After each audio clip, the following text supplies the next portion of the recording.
All right, what's up, guys? So, for about the last week or so, I've been working on creating my website, getting my website done, and there were some main strategies and techniques that helped me create it, and so I wanted to share those. My first tip is to know your customer. Know who your customer is and speak to them.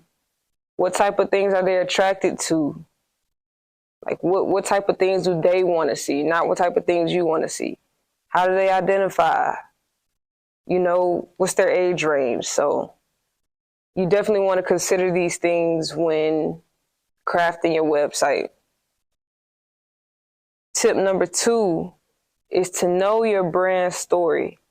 And what I mean by that is understand where your brand fits into your customer's life and communicate that. We want to make sure that our website is communicating what we are there to help with.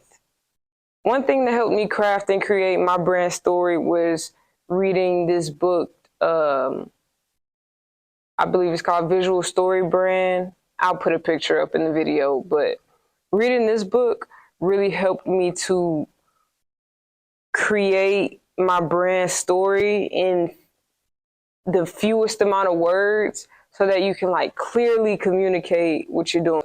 Because like in a website, you have so much space and room to just tell your story and say words and put pictures, and it's just you have a blank canvas. But when you really craft that brand story, you understand the key words and phrases and things that you need to be communicating to your audience.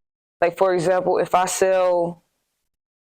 brooms, if I sell brooms, okay, maybe my brand of broom folds up and closes for easy stowaway. So if I were creating that website, I would need to make sure that I'm empathizing with the person who maybe doesn't have enough room to store things. Because that's where my brand fits in. I'm not just going to make a brand. I'm not just going to make a website about brooms in general and when brooms are created and how we create our broom. It's like, no, I'm going to be speaking to that problem of easier ways to store things. So I created this convertible broom. So then, last tip, number 3, know your brand identity. Touch points are the various ways in which people will interact with your brand. So that's like a website, that's like your social media, that's like a poster they might run into. These are touch points, right? We want to know our brand identity so that our brand experiences are consistent. When creating your website, you definitely want to know your brand identity. So some things to help create that is like, what kind of brand experience do you want? What kind of feeling do you want people to get when they interact with your brand and with your brand touch points?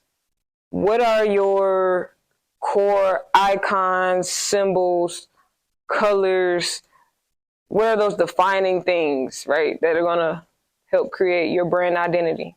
Also, one of the main things that helped me create my site was, what are your design principles? Design principles are different from things like brand elements. Your design principles will be things like simplicity, lightness, darkness, bold, elegance. So, what kind of experience do you want to create? What are your defining or core elements? And what are your design principles? How should things look? How should things go in general? If you know these things when you go into making your website and making graphics and stuff like that, then you'll already have a basis to start from. So, top 3 tips I have are to know your customer, know your brand story, know your brand identity. Know who you're talking to, know how you're going to help them, and know your brand experience. tap in. So if you need help with steps in this process, website design, brand design, that's what I'm here for. Information to contact me and work with me will be in the description. Nah, I mean, so there's that. Remember to stay up, stay focused, and stay motivated. Peace out.